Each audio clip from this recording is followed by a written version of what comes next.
estar dando início a esse culto, para a honra e para a glória do Senhor. Que bom que você veio hoje na casa de Deus. Deus abençoe a sua vida, você que está aí assistindo esse culto online. Que você venha tirar esse momento para estar adorando a Deus e estar recebendo aquilo que Deus ele tem para falar conosco nessa noite de hoje. Feche seus olhos aí onde você estiver. Eleve seus pensamentos ao Deus. Santo Deus amado, eterno e poderoso, nós somos gratos a Ti, ó Deus, por ter nos trazido para esse lugar de encontro nessa noite de hoje. Eu Te agradeço, Deus, de tantas pessoas que poderiam estar aqui, o Senhor tem nos escolhido.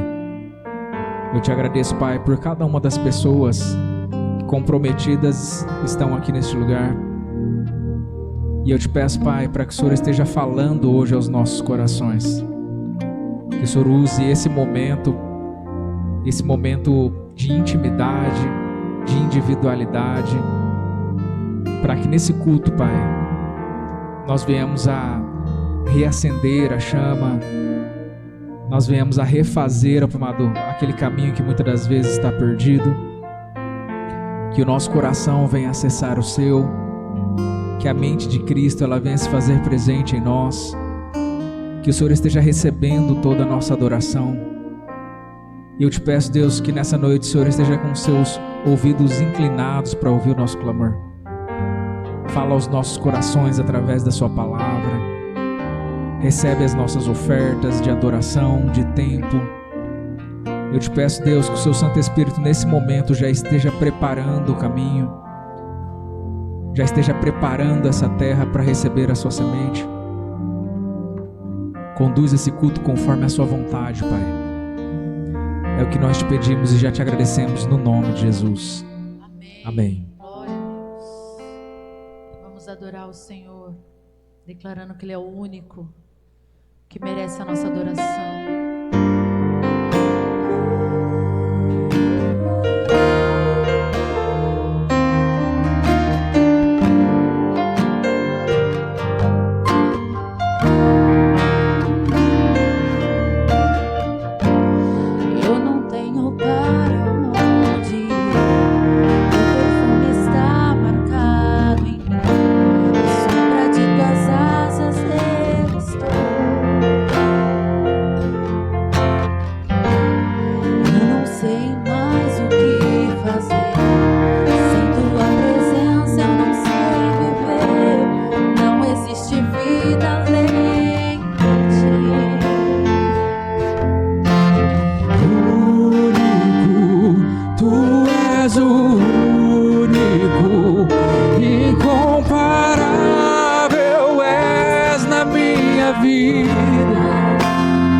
Sem Tua presença não sei viver.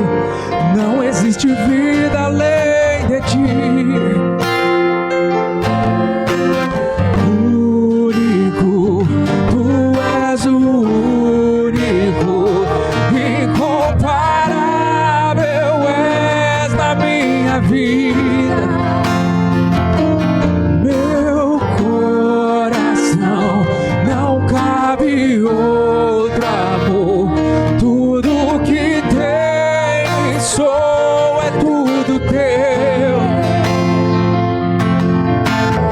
Único, Tu és o único, incomparável és na minha vida. Meu coração não cabe outro amor. Tudo que tem sou é tudo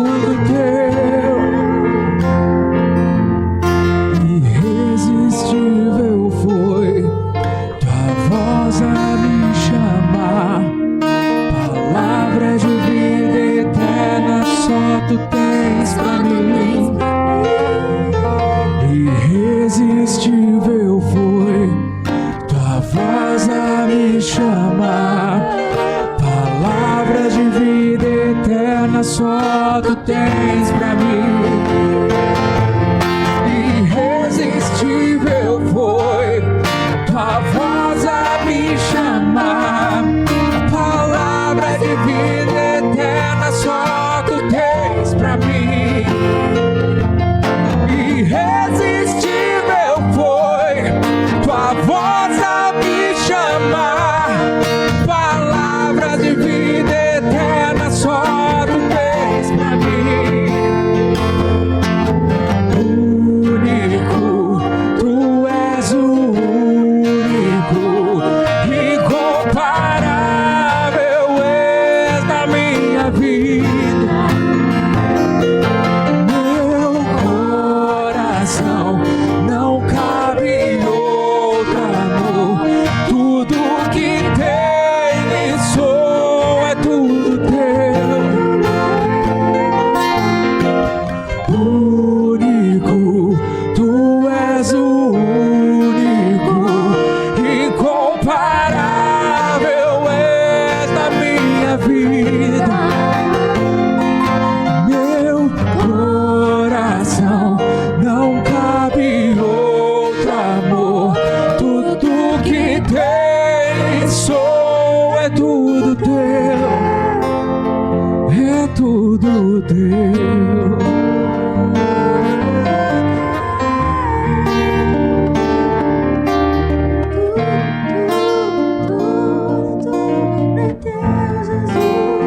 É tudo teu. Amém. Aplauda o Senhor com alegria. E nós declaramos, Senhor, nessa noite que tudo é teu, tudo pertence a ti. Aleluia. Tu és precioso para nós, Deus. Que possamos ter a dimensão do teu amor nas nossas vidas no dia de hoje. E nós declaramos, Pai, precioso Jesus, aos teus pés aqui estou. Eu poderia te oferecer por tudo que tu és. Diga. Tudo que tenho eu derramo aos seus pés. Não importa o quanto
mais precioso.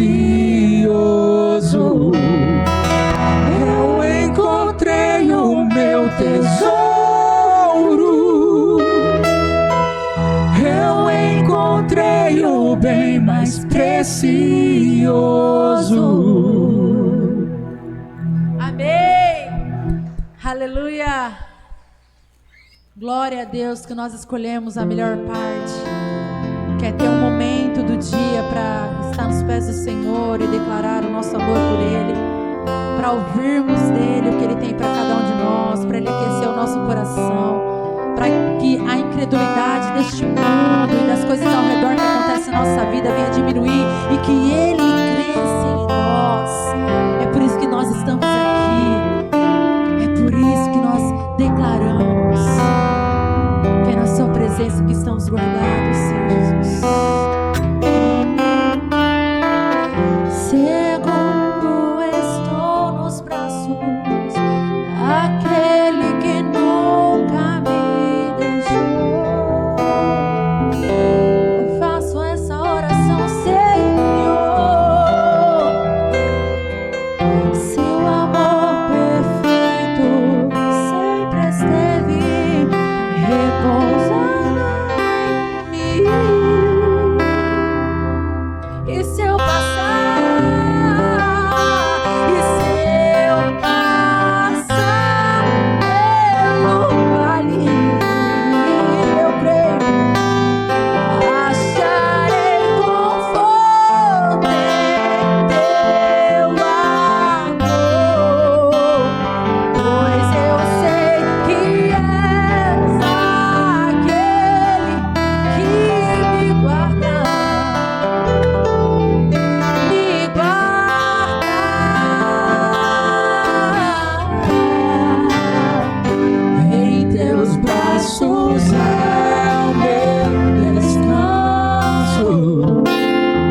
que és aquele único que me guarda.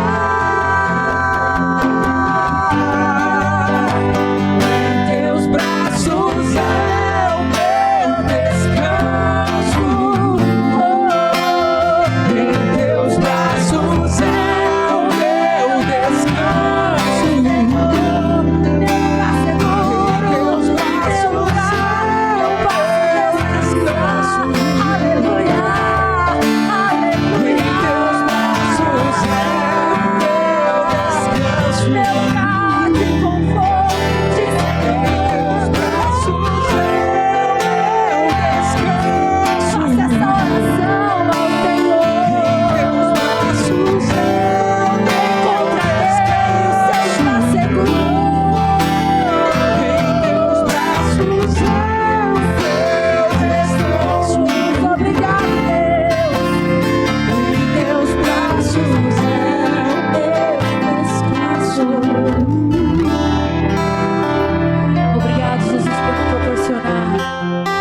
Esse lugar seguro quando todos à volta dizem que não, que nós não podemos, que é impossível.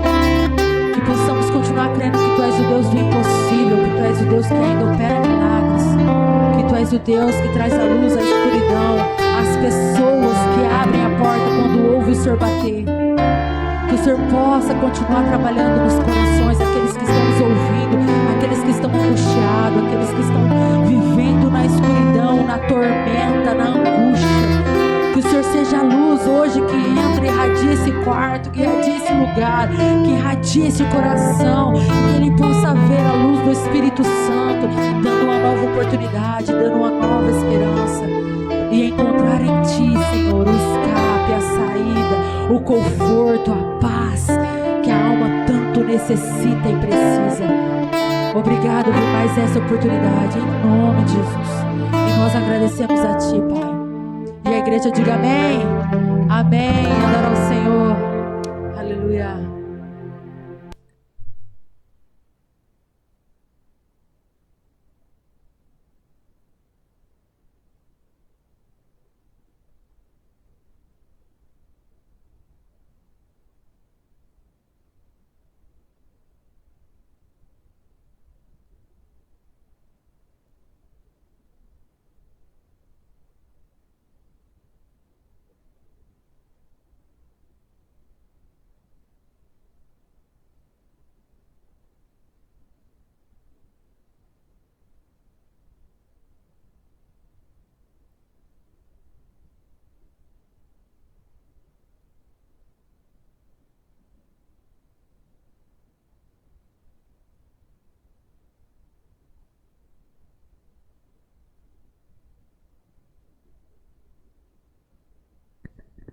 Glória a Deus.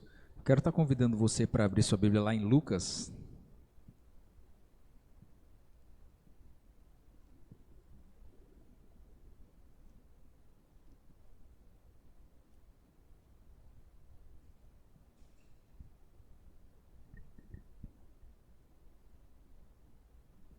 Lucas no capítulo 2.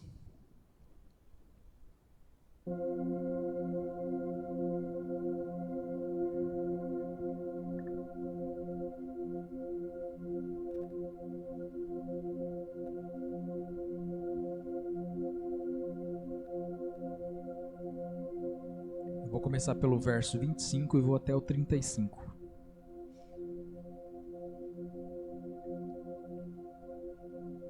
Lucas 2, 25 fala assim: Havia em Jerusalém um homem chamado Simeão, que era justo e piedoso, e que esperava a consolação de Israel, e o Espírito Santo estava sobre ele. Fora-lhe revelado pelo Espírito Santo que ele não morreria antes de ver o Cristo do Senhor. Movido pelo Espírito, ele foi ao templo. Quando os pais trouxeram o menino Jesus para lhe fazer conforme requeria o costume da lei, Simeão o tomou nos braços e louvou a Deus, dizendo: Ó soberano, como prometeste, agora podes despedir em paz o teu servo, pois os meus olhos já viram a tua salvação, que preparaste à vista de todos os povos, luz para a revelação aos gentios e para a glória de Israel, teu povo. O pai e a mãe do menino estavam admirados com o que fora dito a respeito dele. E Simeão os abençoou e disse a Maria, mãe de Jesus: este menino está destinado a causar a queda e o soerguimento de muitos em Israel, e a ser um sinal de contradição, de modo que o pensamento de muitos corações será revelado. Quanto a você, uma espada atravessará a sua alma. E lá no verso 40, o menino crescia e se fortalecia, enchendo-se de sabedoria, e a graça de Deus estava sobre ele. Amém? Você percebe que desde o começo da vida de Jesus, ele já carregava uma promessa, não só da parte da sua mãe, mas ele recebia por parte de revelações que havia um propósito sobre a vida dele. E uma das coisas que me pega pensando a respeito dos propósitos que Deus ele tem sobre as nossas vidas, eu não sei se você já parou para pensar a respeito desse verso 35, onde depois de todas essas coisas que são faladas a respeito de Jesus como o Cristo, o que sobra para Maria é: e quanto a você, uma espada atravessará a sua alma. Normalmente nós somos acostumados com um evangelho tão água com açúcar, que se houvesse hoje alguma coisa parecida com isso, nós diríamos que não é de Deus, né? Como que alguma coisa de Deus vai trazer uma dor tão grande assim para a pessoa? E nós não entendemos os propósitos que Deus ele tem sobre as nossas vidas, inclusive na dor. E é interessante de a gente perceber que Simeão ele traz essa revelação sobre o menino Jesus, só que Jesus ele era só um menino, ele era só um bebê, e Deus ele confia promessas para crianças, mas o cumprimento ele só confia a homens. E é sobre isso que eu quero falar hoje com você. O exemplo de Jesus é só mais um dentre tantos outros que a gente conhece na Bíblia. Nós conhecemos a história de Davi, que foi ungido quando ainda era um menino, mas foi o Davi homem que recebeu o trono. Nós conhecemos a história de José, que ele recebeu sonhos desde menino, mas quem governou o Egito foi o José homem. E a gente acabou de ler aqui, na prática, o menino Jesus recebendo uma revelação, mas só viveu o ministério o Jesus homem. Aonde que eu quero chegar com você com relação a isso daqui? A Bíblia, ela é processual. E o que ela nos traz, o entendimento que ela nos traz, é que nós estamos em constante evolução. É que tem coisas que Deus ele nos mostra hoje, mas que não vão acontecer amanhã. Às vezes vai demorar muito tempo. E eu não sei se você já parou para pensar nisso, mas o que tem a ver a profissão de marceneiro de Jesus com ele se tornar no seu ministério um dos homens mais proeminentes da história, politicamente, religiosamente e filosoficamente? O que tem a ver você saber mexer com madeira com aquilo que era o chamado de Jesus em si? O que tinha a ver Davi ele lidar com ovelhas no campo, com ele sentar no trono e governar Israel? Ou da mesma forma com José e governar o Egito? Porque muitas das vezes você se pega olhando para o seu estado atual e você olha para aquilo que Deus te mostra e você fala: não confere, isso daqui não tem nada a ver com isso daqui. E isso faz nós acreditarmos que é impossível. E se você olhar pelos seus olhos físicos, realmente é. Por quê? Porque nós ficamos olhando esse José lá numa tribo, no meio do nada, praticamente uma família ali no meio do deserto, e José sonhando sonhos de governo. E se você colocar esse menino do meio dessa tribo, dentro da maior nação, do maior palácio da nação, você fala, é impossível. Isso é o que as pessoas elas tentam viver quando elas tentam sair do A direto para o Z. Tentar sair do A direto para o Z, você sabe que é uma coisa que nunca vai acontecer. Mas você percebe que os planos de Deus, eles acontecem de uma forma gradativa.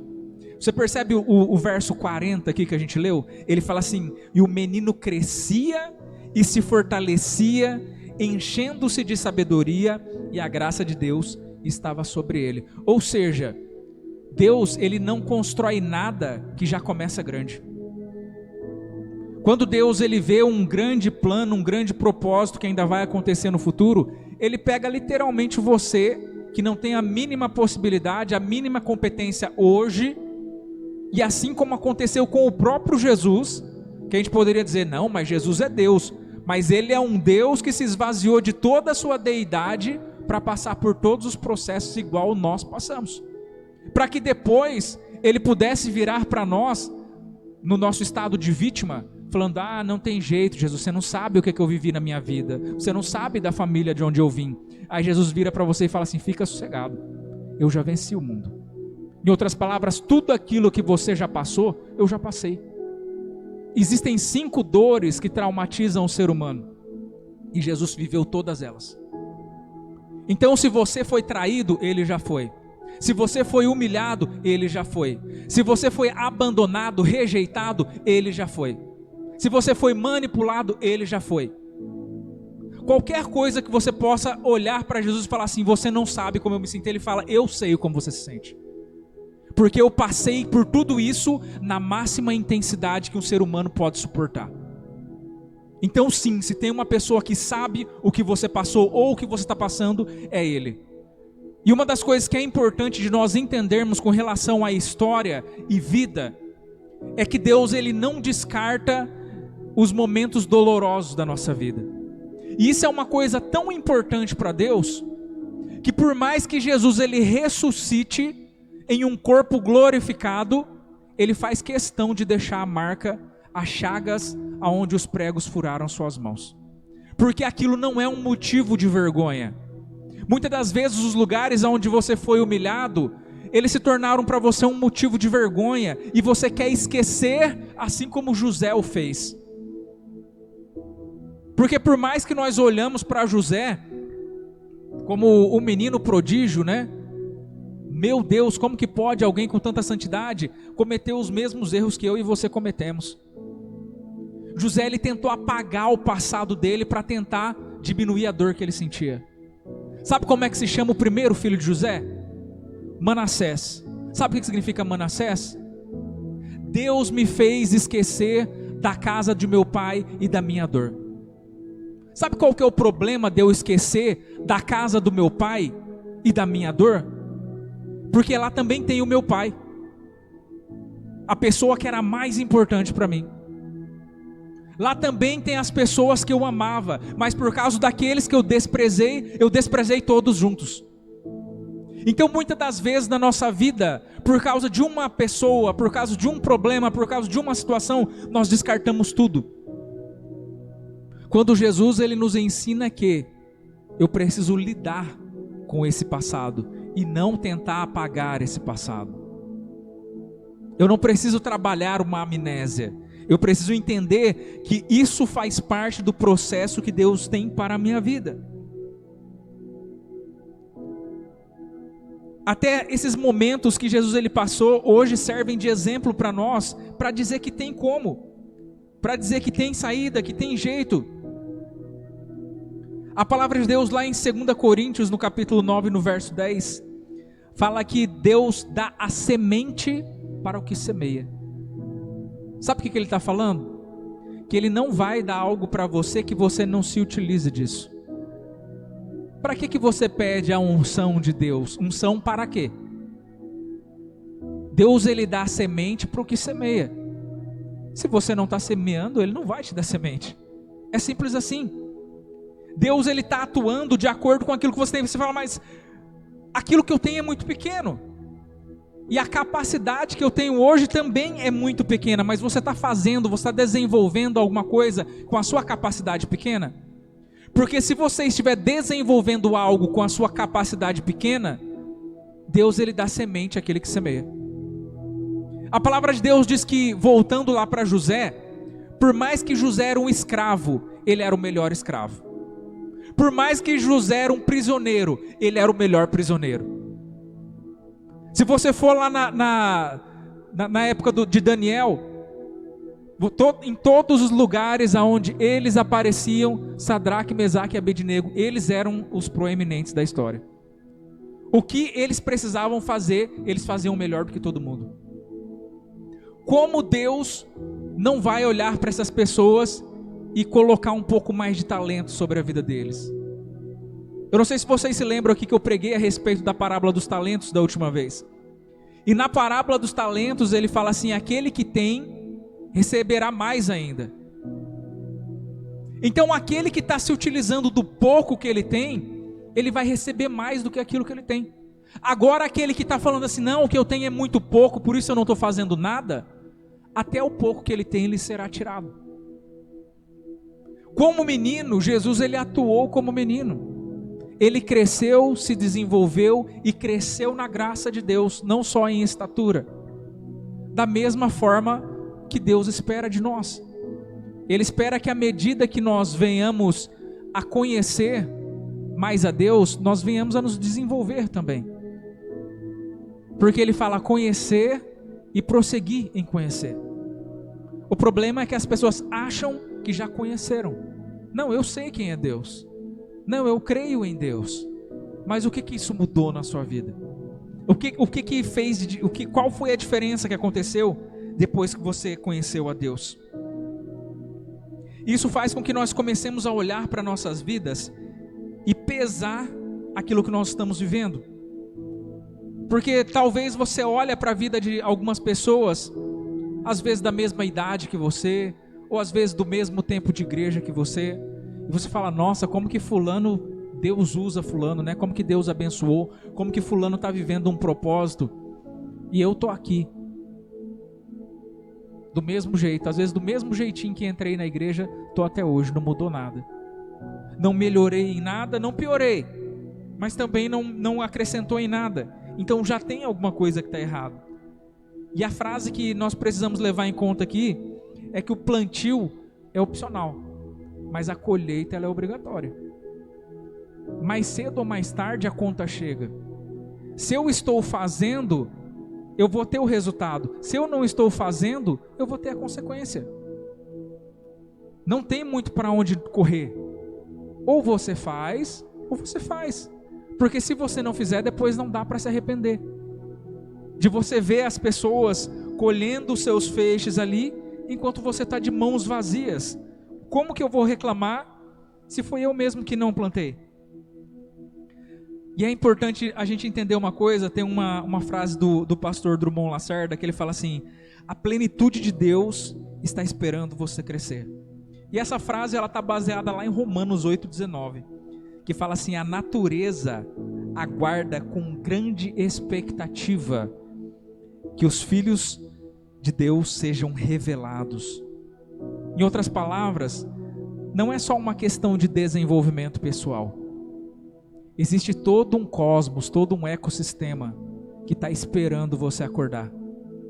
Que está esperando você dar o clique do filho pródigo, sabe? Existe um determinado momento na vida do filho pródigo onde ele fala assim, cara, eu mereço mais do que eu estou vivendo. E aí ele fala, na casa do meu pai, até os servos dele vivem melhor do que eu estou vivendo. E quando a ficha cai, aí as coisas começam a acontecer. Talvez você não precise chegar tão longe. Talvez você não precise ir tão fundo. Porque o fato de nós recebermos a palavra de Deus e sermos confrontados por ela, já é o bastante para nos colocar de volta no eixo. E o que vai fazer essa diferença é mais ou menos esse mesmo sentimento, tanto do filho pródigo como de Gideão. Aquele sentimento de eu não aguento mais, de intolerância. Sabe, como se você não tolerasse mais o seu presente? Porque se você parar para pensar, cada um está vivendo a vida que tolera. Cada um vive a vida que tolera. Se você não tolerasse, você já tinha feito alguma coisa para mudar. E como você percebe na vida de Gideão, as pessoas estavam passando fome ali na sua época, mas ele não tolerava aquilo. Ok, o pessoal vai vir, vai saquear tudo a plantação, mas a minha comida eu vou garantir. Esse era o nível dele. Ele poderia fazer coisas maiores? Talvez sim. Mas esse era o nível de tolerância que ele tinha. Se eu pelo menos conseguir alimentar minha família, já está tudo ok. E talvez essa seja a mentalidade que tem permeado na sua vida até os dias de hoje. Se eu tiver pelo menos o pacote básico, para mim está ótimo. Se eu tiver um emprego, se eu estiver indo para a igreja, a minha família estiver vestida e tiver um teto, está maravilhoso. Sabe qual que é o engano disso tudo? Que Deus, Ele pretende muito mais do que isso para você. Eu não falo a respeito de riqueza, eu não financeiramente falando. Eu acredito que a riqueza financeira é simplesmente uma consequência. Mas o que Deus, Ele pretende quando pega você e coloca no lugar que você está hoje aqui, dentre tantas as pessoas que poderiam estar, é porque Ele olha para você de uma forma diferente. É porque Ele vê em você uma capacidade que nem você mesmo não enxerga. Uma chama que muitas das vezes ainda está adormecida. Já parou para pensar que um dia José estava que nem a gente assim, achando que a vida dele se resumia àquilo ali, a ficar lá sendo maltratado pelos seus irmãos? E num determinado dia, agora ele é governador do Egito. Já parou para pensar a respeito de Davi?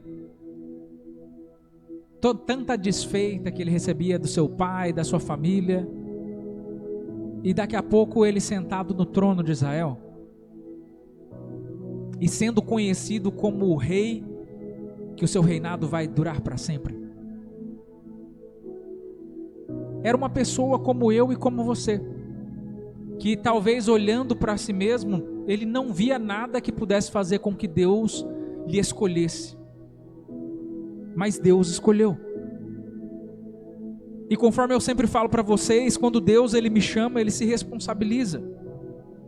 Ele não quer saber do tanto que eu sou fraco, do quanto que eu sou falho. Ele quer saber do quanto que eu confio. É o famoso desafio de Abraão. Ele quer saber até o quanto que você está disposto a entregar. Porque se você estiver disposto a entregar, Ele fala, então é você que eu quero usar. Não importa o quão bom ou quão ruim você seja. O importa é que você tenha um coração ensinável e inclinado para a vontade de Deus. E quando nós falamos a respeito do Evangelho, e a respeito dessa questão de maturidade, dessa situação progressiva que nós vivemos, nós percebemos que existe uma divisão muito clara entre cristãos maduros e cristãos imaturos. Existem cristãos que eles só fazem aquilo que eles aprovam. A Bíblia, ela é aceitável até o momento em que ela não fira algo que é importante para mim. Então nós temos sim que honrar a palavra de Deus, a Bíblia é a palavra de Deus, nós precisamos servir conforme está escrito na Bíblia, mas a partir do momento em que ela fala alguma coisa que vai contra o meu comportamento, aí aquilo ali está errado, a tradução que está errada, a interpretação que foi feita errada, mas não é aquilo ali. E aí você percebe o quanto que esses cristãos ainda estão na imaturidade. Por quê, Júnior? Porque a pessoa imatura, ela age como se ela fosse uma criança.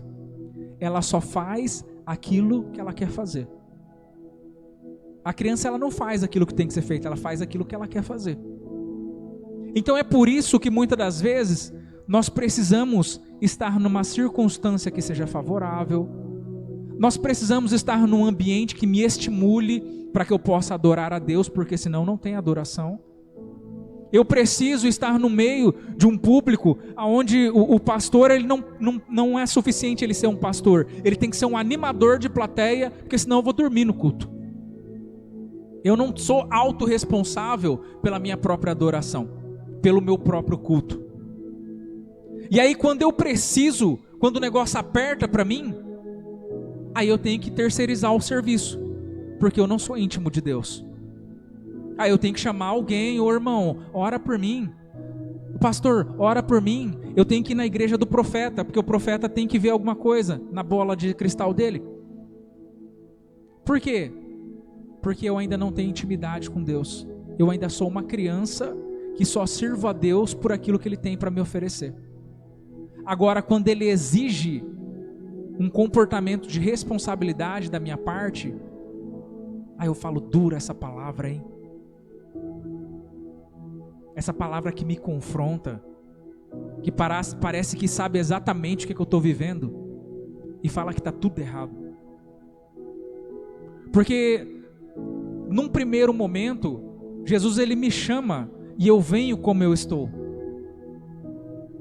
Só que quando chega um determinado período, aí Jesus ele fala assim, pega a sua cruz e me siga. Aí você fala, mas estava tão confortável ficar aqui do jeito que eu sou? Nós precisamos entender que o Evangelho, ele não é um estado. O Evangelho não é uma situação na qual você se encontra. O Evangelho, ele é um exercício diário, de transformação em transformação. A vereda do justo é como a luz da aurora que vai brilhando até se tornar dia perfeito na presença de Deus. Ninguém já nasceu na perfeição. E o dia que nós chegarmos perto, Ele nos recolhe. Nós precisamos entender que todo santo dia é dia de eu estar melhor do que eu estava ontem. É dia de eu entregar mais do que eu entregava ontem. E essas pessoas que elas vivem como crianças, elas acham que o Evangelho tira a liberdade. Ah, porque se eu me firmar na igreja, aí eu vou ter que fazer as coisas, parar de fazer as coisas que eu gosto de fazer. Eu vou ter que parar de frequentar os lugares que eu gosto de frequentar. Elas acham que o Evangelho tira a liberdade. Só que isso é tão doido que não precisa nem ser cristão para entender isso. O Emmanuel Kant ele já falava que você só se torna livre quando consegue fazer o que não quer. O ser humano ele só é livre de verdade quando ele faz aquilo que ele não quer fazer. Enquanto você continua fazendo coisas que você sabe que você não deveria fazer, então não tem liberdade nisso. Não existe liberdade em eu estar no erro e não conseguir sair do erro. Por mais que seja atrativo, por mais que traga algum benefício para mim, algum estímulo emocional, eu sei que está errado. Nós precisamos entender que quando se trata daquilo que Deus ele tem preparado para nós, do propósito que Deus ele tem desenvolvido, isso tudo é trabalhado. Aquilo que nós chamamos de processo, algumas pessoas chamam de deserto, é a ferramenta de Deus para que você chegue no lugar onde Deus quer que você esteja. Sabe aquela história que o pessoal fala que marinheiro bom se faz em tormentas? Como é que você sabe se o marinheiro é bom ou não? Ele já tem que ter passado por poucas e boas. Agora, se é um marinheiro que ele nunca passou por umas tormentas na vida, como que você confia nele? Se de repente o negócio ficar feio. E é a mesma coisa que acontece nas nossas vidas. Nós ficamos orando para que Deus nos dê uma vida boa, porque nós ficamos tratando os problemas como se fossem coisas do adversário, sendo que o que o adversário quer é tirar os problemas da sua vida. Se tem uma coisa que o diabo ele gostaria de fazer para você, é tirar todos os problemas da sua vida. Fazer com que tudo fosse pianinho. Você não tivesse motivo para buscar Deus. Sabe, a sua vida fosse sempre do jeito que você quer. Pensa na vida mais chata do universo. Nós estamos à beira de viver isso. Sabe, você percebe que nós temos tantas opções, tantas possibilidades. Quem nunca chegou em casa e falou assim: hoje eu vou assistir um filme.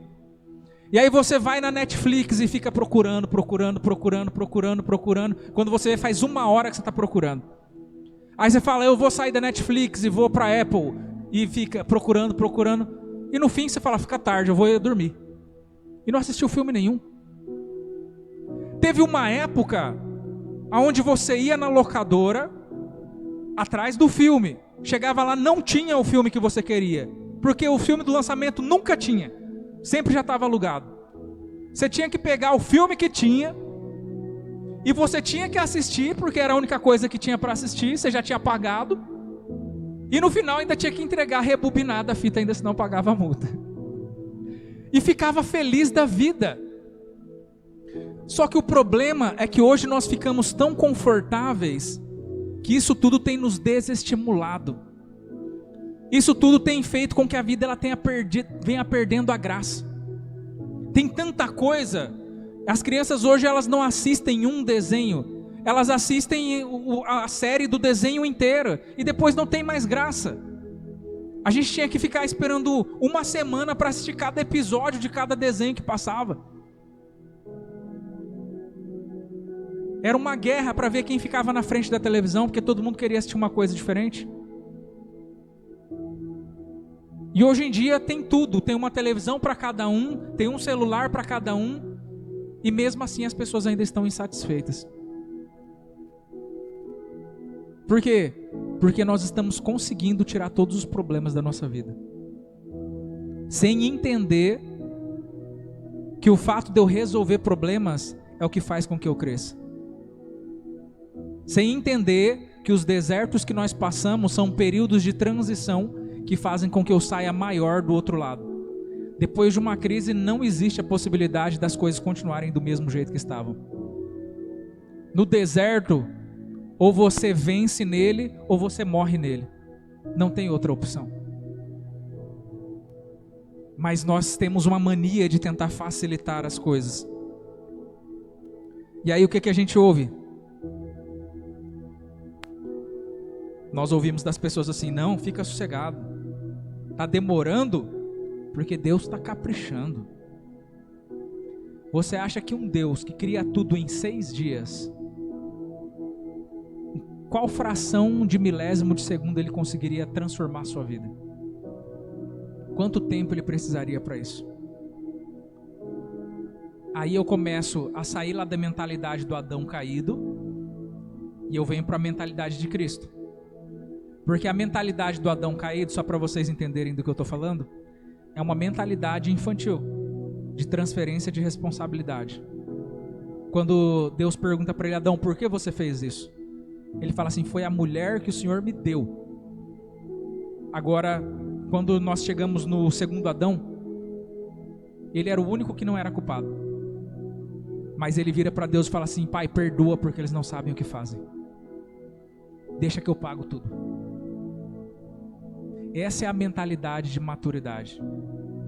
Se eu tiver na mentalidade infantil do primeiro Adão, eu fico com essa história, contando essa história para mim mesmo, de que ainda não aconteceu, porque Deus está caprichando. Eu sou tão importante, né? Deus me ama tanto que para mim vai demorar mais do que o normal. Agora, se eu tenho uma mentalidade de maturidade, eu olho para mim, eu olho para o sonho que Deus ele tem me dado, e eu me pergunto: o que está faltando para que eu consiga alcançar esse lugar, para que eu consiga chegar nesse lugar? Porque o dia que eu chegar, Deus ele vai virar para mim e falar assim: caramba, você demorou, hein? Faz tempo que eu estou te esperando aqui. Só que ao invés das pessoas falarem assim: Deus, o que está me faltando? As pessoas, elas olham para os desafios e elas falam assim: por que eu estou passando por isso? Por que o Senhor está permitindo eu viver isso? Eu te sirvo, eu vou na sua casa, eu sou dizimista, e por que eu estou passando por isso? As pessoas pensam que Deus está punindo elas, sendo que Deus está construindo uma escada para você subir. Coisas que talvez na nossa mente infantilizada nós nunca vamos conseguir entender.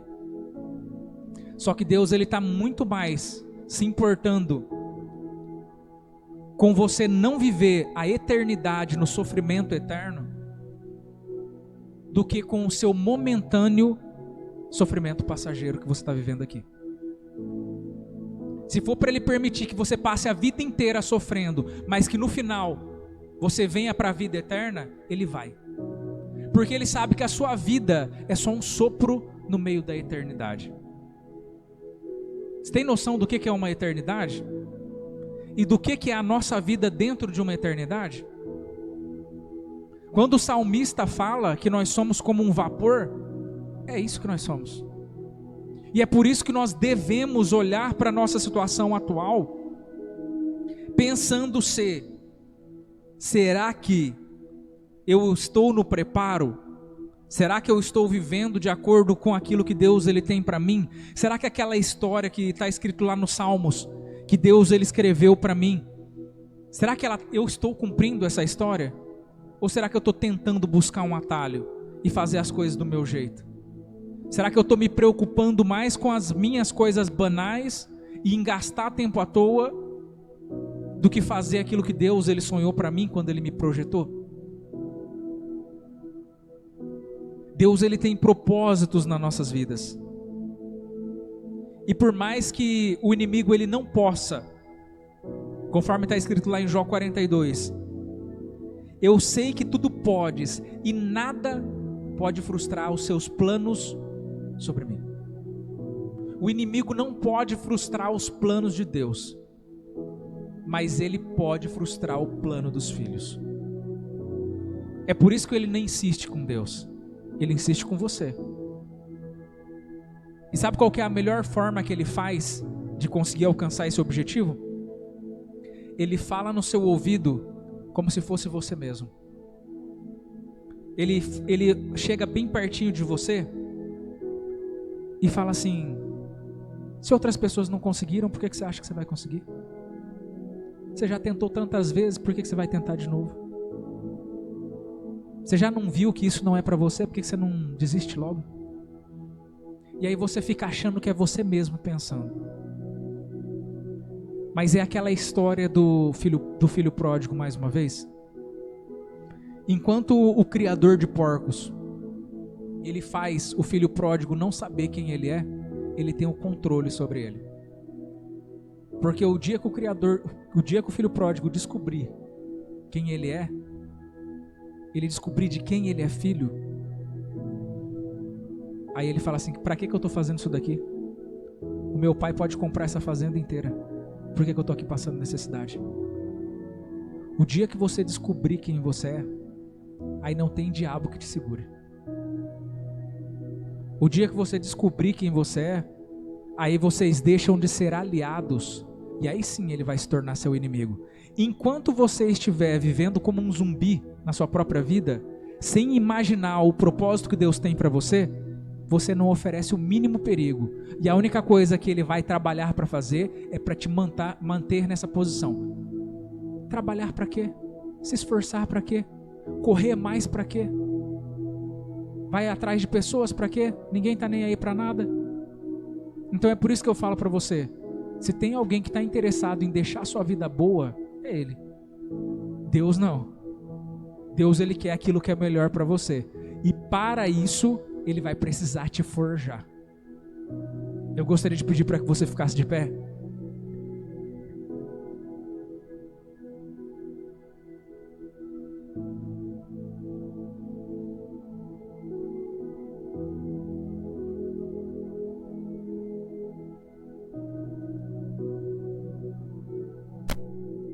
Teve uma vez que eu falei alguma coisa, e alguém postou alguma coisa embaixo lá, um comentário, que eu falei assim, se Deus ele não poupou o seu próprio filho, por que ele pouparia você?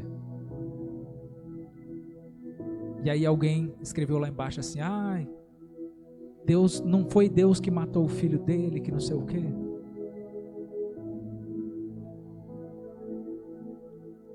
E é importante nós entendermos isso. Deus ele é justo.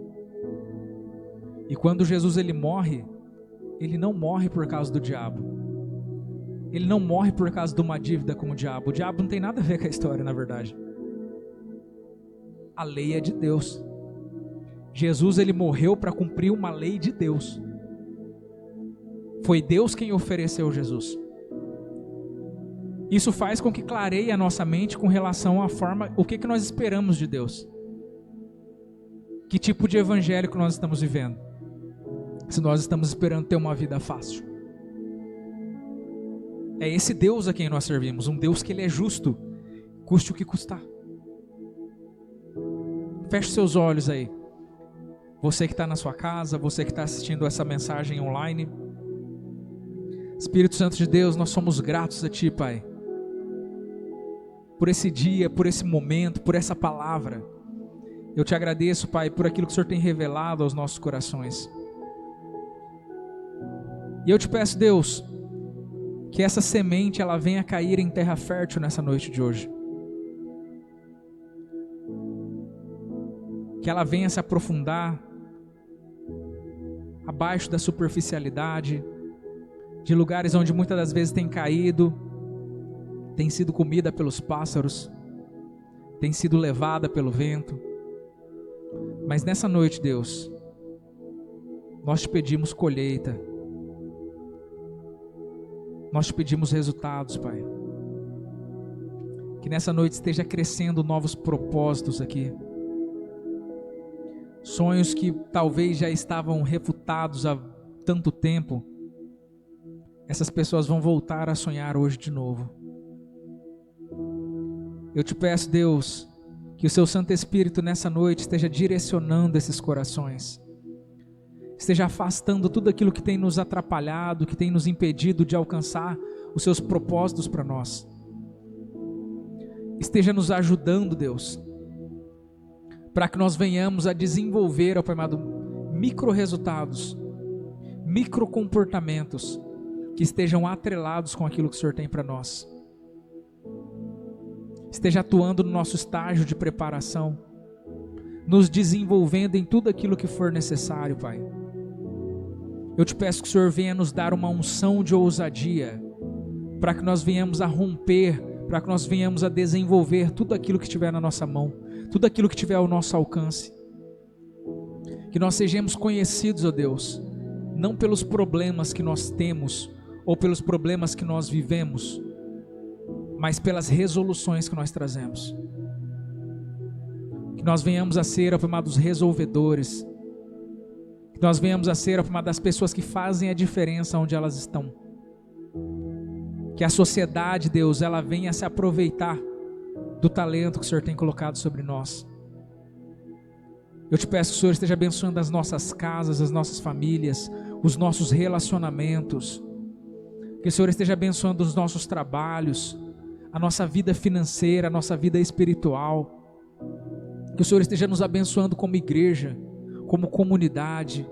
Que a cada dia, Deus, o Senhor esteja alinhando o nosso coração com o Seu. Esteja trazendo as pessoas certas para este lugar. Esteja desenvolvendo a Sua obra através de nós, Deus. Mobiliza pessoas.